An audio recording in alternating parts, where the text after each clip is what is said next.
Okay, here's another quick sketch exercise.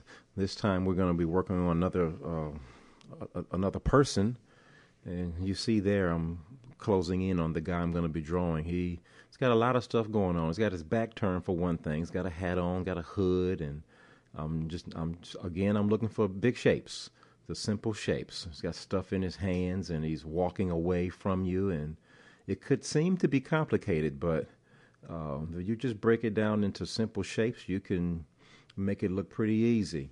And just watch how loose I am, and I'm not trying to be perfect, and I'm just kind of sketching. Just a sketch, just trying to put a general shape in there. General shape of his body is kind of like a rectangle, and we've got an arm there going, and I'm looking at the direction the arm is going, the direction that his legs are going. There his head is. His foot is right straight. If you drew a straight line from his head down, one of his feet is right below there. So I'm using measurements and placement to help me put things in the right areas. And sketch it in very lightly so that you can start to see a picture. And if it's not quite right, the fact that you sketched it lightly, you can change it as you go. But at least you're starting to put something down so that you can give yourself a roadmap for different things. As you see, I switched pencil, but I switched it right back. I just wanted to show you that it's not time to get serious yet. You could, but it's not time. You see, I'm taking a little bit more time now, but I'm still holding the pencil in sketch mode. You can get fairly detailed, if you practice it. So now I'm being a little more careful about where I place my lines. I'm doing it a little bit darker now. You can see it a little better. But what I'm doing, though, I'm using the first draft that I did. So now look at my measurements. From there, if I drew a line straight up, you see what it matches, like the left side of his head. And from there, if I draw a line straight up, see it matches kind of like the bill on his hat. So I want to see, have I brought that out far enough? It's about right. It's about out there to the bill of his hat. So I don't want to go out any further. That's what I mean when I say you can use different markers and things to help you know whether you've gone down far enough or out wide enough or what have you, to help put things proportionately right.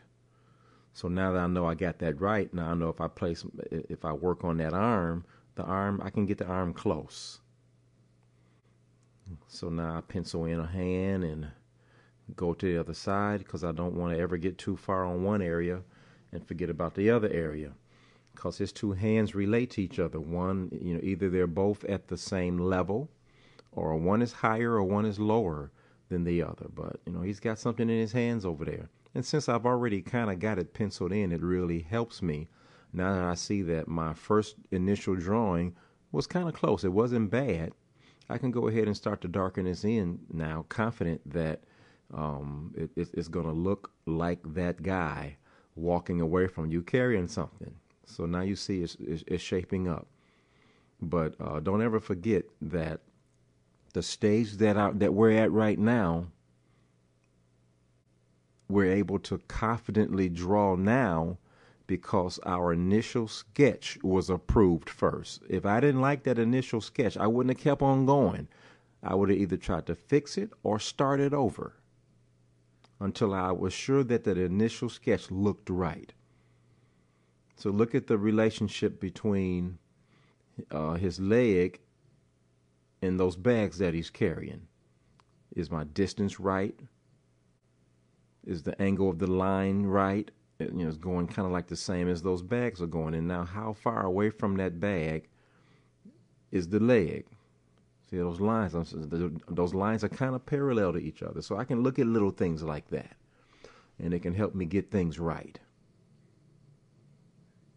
So you can watch me and you'll see what I'm doing with that pencil. I'm kind of measuring things and guesstimating. I'm making estimates on where things should go based on where other things that I've already drawn are.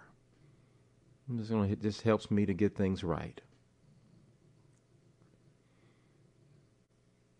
Put that shoe in there. And now I've got that one in, it's going to make it easy for me to put the other one in. And, you know, we're just about done with this puppy here. You see how quick it can be? Quick sketching. Quick sketching really makes your work easy. So you look at the original, how everything is related, follow your lines, and you can test yourself to see if you've got things right. Or close enough for it to be believable. So one by one, I'm just trying to show you how you can use quick sketching to very quickly lay out just tons and tons of pictures and sketches. And it's teaching you drawing along the way.